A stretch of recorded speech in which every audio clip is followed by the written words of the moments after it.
If you've been scrolling through endless listings, watching side-by-side videos, and still can't decide whether a foldable weight bench is worth the floor space in your apartment, this review is going to clear that up.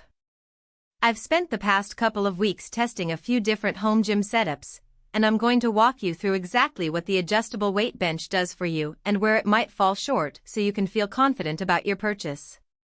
Link is in the description if you want to check the product details on Amazon. First off, let's talk about the core problem most of us face. We want a piece of equipment that can handle everything from a set of dumbbell presses to hyperextensions, but we also have the same amount of room as a studio apartment. The adjustable bench promises an all-in-one solution, and that sounds great on paper. In real life, its biggest selling point is the arched design that naturally curves to support your lower back while you're doing core work.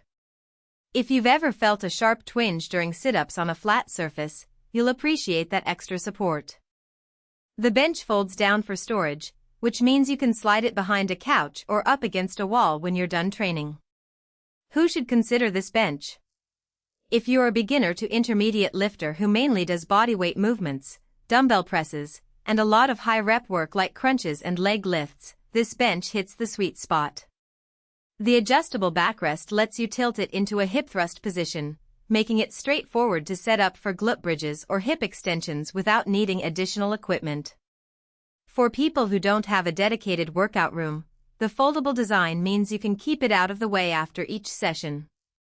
Even if you're working out in a garage or a small bedroom, the footprint is relatively modest compared to a full-size power rack. On the flip side, if you're planning to load the bench with heavy barbell squats or you need a rack that can handle 400+ pounds, you'll probably want to look elsewhere. The bench is marketed as a commercial professional piece, but the construction feels more like a sturdy home gym product.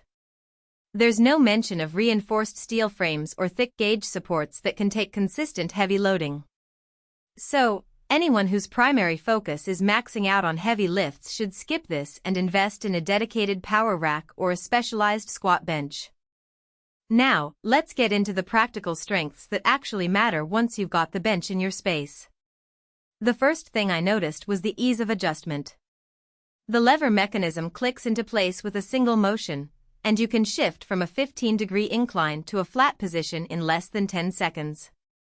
That means you can move from a set of dumbbell flies to a set of hyperextensions without breaking your flow. The arch design also does a solid job of keeping your spine in a neutral position during core exercises, which translates to better engagement of the abdominals and less strain on the lower back. Another practical win is the multifunctionality. The bench doubles as a stool, which might sound odd, but it works when you need a short seat for quick breaks or for putting on shoes. The seat height is adjustable enough that you can use it for step-up variations or even as a makeshift platform for box jumps, though you'll want to be careful not to exceed its weight rating. Because the bench folds, you can also use the flat surface as a temporary table for setting up dumbbells, kettlebells, or a yoga mat, which keeps the workout area tidy. However, there are a couple of hidden trade-offs you'll encounter if you're not paying close attention. The folding mechanism, while convenient, isn't as solid as a fixed bench. When you lock it into the upright position, there's a faint wobble if you sit on the edge and shift your weight quickly. For most high-rep sets that's fine, but if you're looking to do explosive movements like clean-and presses, you'll feel that give. Additionally, the leg support isn't as robust as you might hope. The bench includes a small leg pad that's great for leg lifts and crunches, but if you're trying to do longer hamstring curls or more intense hip thrusts, the pad can slide forward after a few repetitions, forcing you to readjust. Another practical weakness shows up in the material finish. The bench is covered in a synthetic vinyl that feels smooth, but it can become slippery when you sweat heavily.